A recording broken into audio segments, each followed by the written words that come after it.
এই এমব্লেম জাতীয় গৌরবের প্রতীক এবং এই এমব্লেম তৈরির সঙ্গে ভারতবর্ষের জাতীয়তাবাদ, স্বাধীনতা আন্দোলন এবং জাতির একটা আকাঙ্ক্ষা আছে।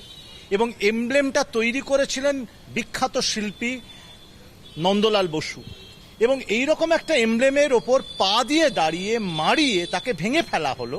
এই এমব্লেমটার একটা তাৎপর্য আছে, যেমন এটা জ্ঞানের শিখা, এখানে সেরকম পদ্ম, এটা হচ্ছে শতদল বিকশিত পদ্ম, এর সঙ্গেও জড়িয়ে আছে আমাদের এই পদ্ম ফুলের সঙ্গে আমাদের আবেগ, সম্মান, ভালোবাসা।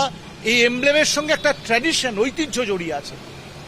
আশ্চর্য লাগছে যে পদ্ম ফুল আমাদের দেশের জাতীয় ফুল, যে পদ্ম ফুলের সম্মান নানা অর্থে আমাদের শাস্ত্র এবং সংস্কৃতিতে আছে, তাকে পদদলিত করছে কারা?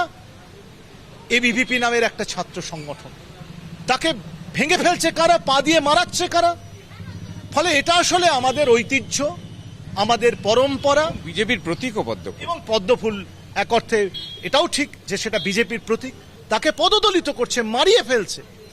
একটা এমব্লেম শুধু যাদবপুরে যিনি পড়েছেন বা পড়ছেন বা যাদবপুরের সঙ্গে জড়িত তার সঙ্গে সম্পর্কযুক্ত নয়। যাদবপুরের বাইরে যে অগণিত মানুষ যারা এই ন্যাশনাল কাউন্সিল, যাদবপুর বিশ্ববিদ্যালয়ের স্বপ্ন দেখেছিলেন, যারা জাতীয়তাবাদকে লালন করেছিলেন বুকে, তাদের যে আবেগ, তাদের যে অনুভূতি, এই এমব্লেমকে আঘাত করার মধ্যে দিয়ে সেই অনুভূতি এবং আবেগকে পদদলিত করা হয়েছে, মর্যাদাহানি হয়েছে।